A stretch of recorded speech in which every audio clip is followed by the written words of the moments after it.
Fala galera do sexto ano, beleza? Tranquilinho?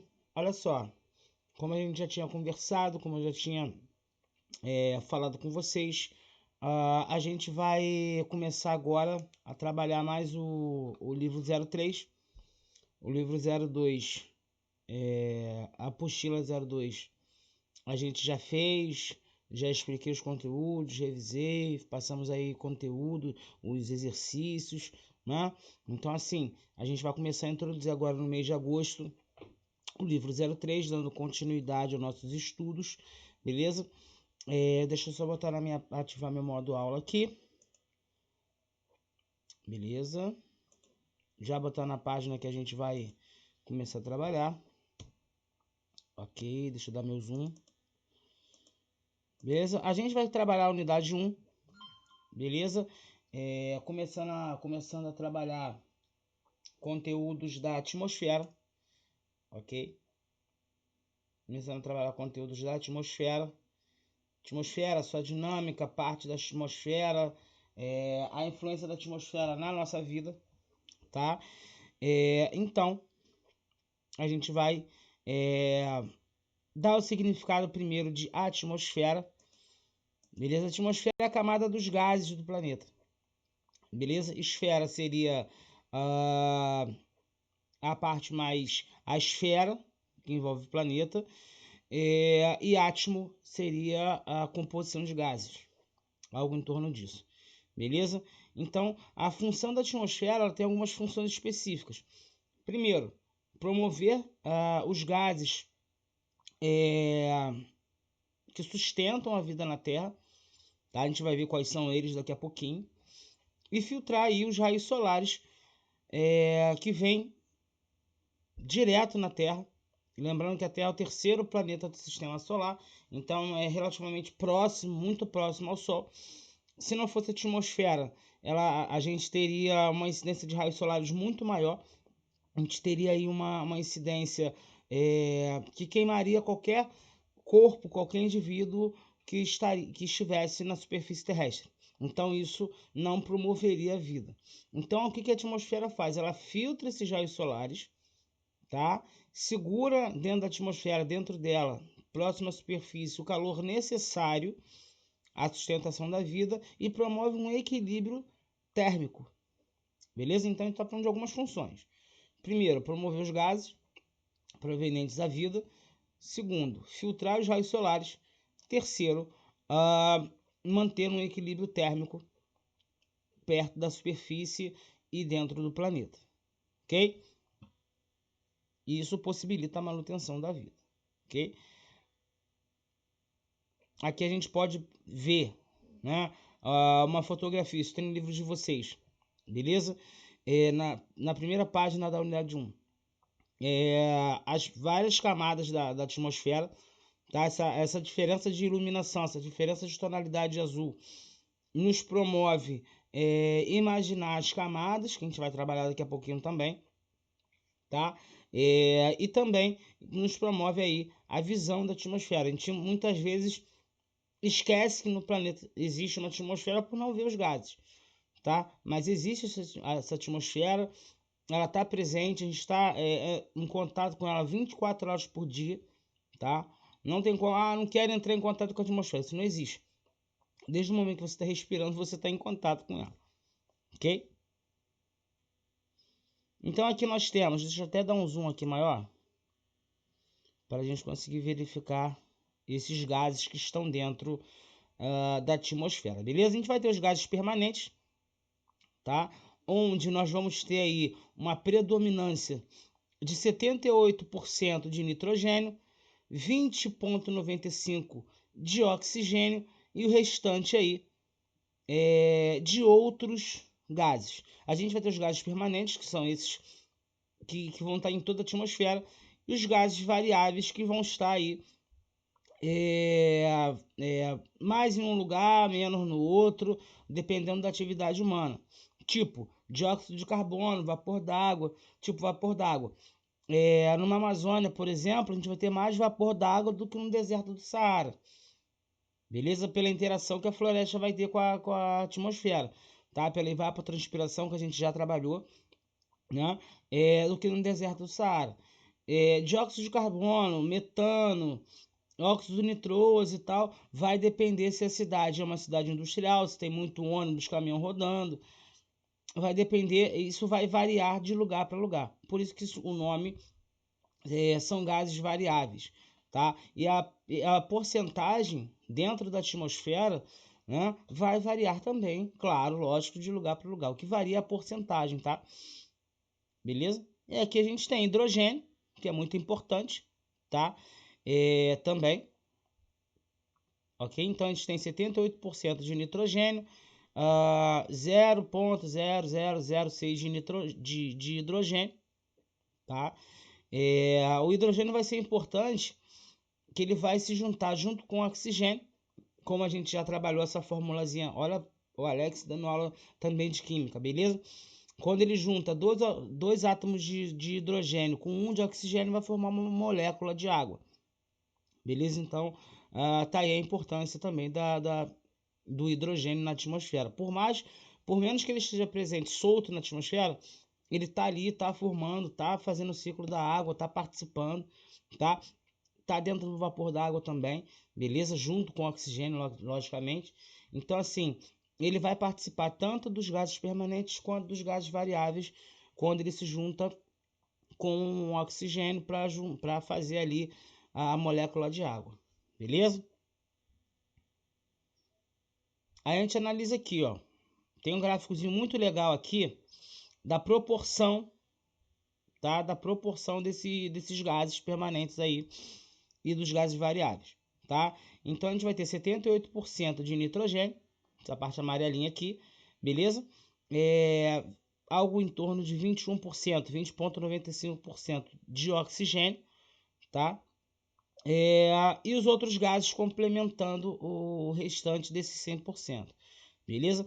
É importante, por mais que a gente fale assim, mas o oxigênio está em menor proporção e tal, todos os gases na atmosfera são importantes.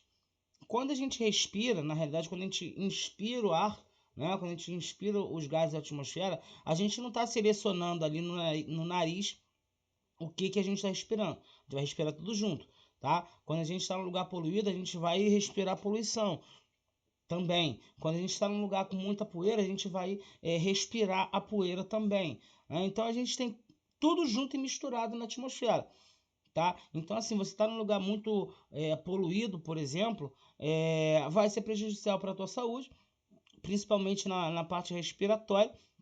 Se você estiver num lugar menos poluído, vai ser melhor para o teu trato respiratório, beleza? Aí o livro traz uma curiosidade aqui muito interessante. Deixa eu selecionar para vocês. O livro traz uma curiosidade interessante. Ó, esses gases são utilizados de várias formas, até mesmo no setor industrial. Fato. O nitrogênio, por exemplo, favorece o crescimento das leguminosas, que absorvem diretamente da atmosfera. Leguminosas são aquelas plantas que dão legumes, tá? Então, assim, a troca do nitrogênio nessas plantas e tal, elas fazem o trato direto, tá? E as plantas, por isso a importância de comer vegetal, não só as leguminosas, mas as plantas têm o poder de fazer uma troca muito interessante com a atmosfera, de segurar aquele nutriente que também vem da atmosfera. A planta não faz essa troca só com o solo, só com a água. A atmosfera exerce um poder muito importante, né, de troca até de nutrientes e tal, de gases junto com essas plantas. Então, quando a gente come os vegetais, a gente está comendo também, está se alimentando também dos nutrientes que vêm da atmosfera. Beleza? Então, assim, ó, aqui a gente está falando, nitrogênio também pode ser utilizado na indústria para conservação e refrigeração e transporte de produtos armazenados em baixas temperaturas. Tá? Também pode ser usado como fertilizante e na produção de explosivos. Beleza? Agora a gente vai tratar um pouco das camadas da atmosfera. Beleza? Aqui a gente tem uma imagenzinha muito interessante, muito legal. Adoro essa imagem. Tá? Deixa eu diminuir um pouquinho meu zoom aqui. Beleza? Para centralizar ela aqui pra gente ter ela centralizadinha, bonitinha aqui, ó. Vem, neném. Centraliza aqui. Isso. Aqui a gente tem o planeta Terra, tá? E a gente tem a primeira camada, a troposfera, a camada de ozônio, estratosfera, mesosfera, termosfera e exosfera. Tá? A mesosfera está aí a mais ou menos 90 km de altitude. A termosfera está a 500 km de altitude, onde acontece ali a aurora boreal, tá? Principalmente nos polos, ok? Áreas próximas aos polos. É uma interação aí com os raios solares, beleza? Que dá essa luminosidade esverdeada, rosada e tal, azulada. Na exosfera aqui, entre exosfera e termosfera, nós temos os satélites flutuando, tá? Que possibilitam aí várias coisas boas pra gente, que a gente usa demais, que é internet, televisão a cabo, televisão satélite, televisão, canal de televisão, possibilita o cara estar lá na China transmitindo ao vivo pra gente aqui no Brasil e vice-versa, tá? Não só na China, mas em outros países do mundo. A troposfera ali, o avião, ele viaja nessa altitude, tá? Da troposfera, beleza? Então a gente acha que tá altíssimo, realmente tá, mas não tão absurdo assim, a gente não chega a sair da atmosfera, beleza? Então a gente vai falar agora algumas características dessas camadas, tá? Na exosfera nós temos o ar é rarefeito e as moléculas de gás são liberadas constantemente para o espaço, tá? Estão aí aqui a 500 km de altitude, a gente está vendo de fora para dentro, beleza? A gente está falando dessa aqui, tá? 500 km de altitude, ok? É onde rodam ali os satélites e tal, tá? Na termosfera, nós temos uma camada que se estende de 90 a 500 km, então nós temos aí 410 km de espessura, de altitude, né? O ar também é rarefeito. O que é o ar ser rarefeito, tá? As moléculas de oxigênio, tal, as moléculas de ar, no ar normal, que a gente está acostumado a nível do mar, né? São juntas. Então a gente respira de boa, não precisa fazer tanto esforço para respirar. Quanto mais alto, quanto maior for a altitude, tá? Maior será esse efeito de ser rarefeito, ou seja, o espaçamento entre uma molécula e outra. Então, quando a gente vê, por exemplo, Copa América, Libertadores da América, eliminatórias para a Copa do Mundo, quando a gente fala assim, vai jogar com Bolívia, com Equador, que tem campos de futebol em grandes altitudes, os times brasileiros normalmente tomam bolada, porque assim, a gente está acostumado com oxigênio da linha do mar, da altitude zero. Aí quando a gente vai subindo, 1.300, 1.400, 2.000 metros, 2.600 metros e tal, esse ar é feito para respirar já é ruim. Para correr jogando bola em alto nível, em alta intensidade, é pior ainda. Sacou? Então é isso que esse ar é feito, ok? Então, também a área reflete, as temperaturas são quentes, podendo chegar a 1.000 graus Celsius, porque é nessas camadas que começa, na realidade, a filtragem dos raios solares. Então o calor fica todo ali. Entendeu? Não é que fique todo, mas uma boa parte fica ali. A primeira pancada que o raio solar dá na Terra é nessas camadas da atmosfera, por isso é tão quente. Tá? A mesosfera, esse nome vem de meso, normalmente vem de meio, camada do meio, alguma coisa assim. Tá? Vai de 50 a 90 km de altitude, tá? Uma camada muito fria, aí já começa a temperatura dar abaixada. Lembra do equilíbrio? O que é ter o equilíbrio? Você tem a temperatura alta, você tem a temperatura baixa, para você conseguir fazer uma média, beleza? Então, o que acontece? 50 a 90 km, uma camada muito fria,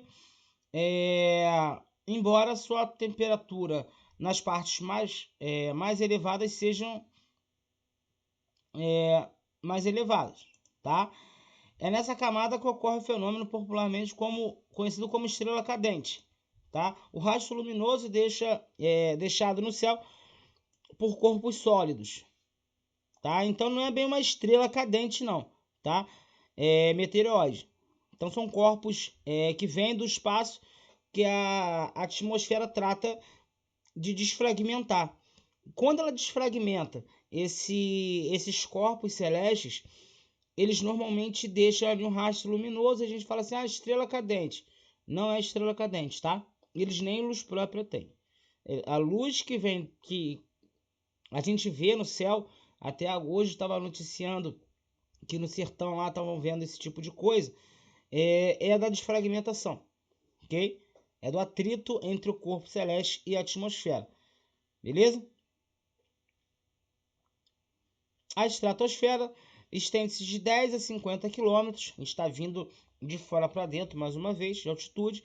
Nela encontramos a camada de ozônio, que constitui uma espécie de proteção da superfície terrestre à medida que filtra os raios ultravioletas. Tá? Assim, a camada de ozônio, ela vem sendo falada, né? A gente vem falando, a comunidade científica vem falando nela desde a década de 70, praticamente, tá? Porque devido à grande poluição vinda de espaço urbano, vinda de industrialização, lançamento de poluição atmosférica, foram criando certos buracos na camada de ozônio. E esses buracos na camada de ozônio interferem no processo de filtragem. Porque, por exemplo, se é uma camada que toda a atmosfera faz essa filtragem, só que a camada de ozônio é uma camada meio que intermediária que faz tipo quase que a filtragem final, sacou? Então, quando ela tem buracos nela, é como se fosse uma tela para mosquito. Exemplo horroroso, né? Mas horrível. Mas assim, é a mesma coisa. Como se você tivesse uma tela para mosquito na tua janela e tivesse um buraco. O mosquito, muitos deles vão ficar batendo naquela tela, mas outros muitos vão entrar por aquele buraco. Aí vai dar problema, tipo assim, ficar muito mosquito. Então você inviabiliza aquela tela. É como se fosse a camada de ozônio. Mesmo o exemplo sendo horroroso, dá pra gente ter mais ou menos uma noção, tá? A troposfera, tá? Apresenta aí uma espessura de aproximadamente 10 km de altitude. Sua temperatura diminui proporcionalmente ao aumento de altitude. É a camada mais próxima da superfície, aquela que é onde nós vivemos e respiramos, tá?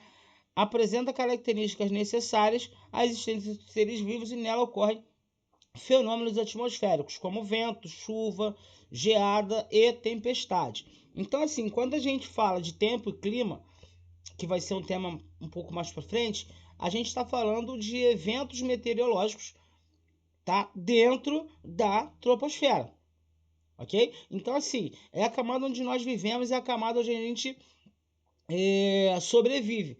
Toda a atmosfera é importante, só que a gente vive nessa camada chamada troposfera, ok? Então é isso, galera. Até o próximo vídeo, tamo junto.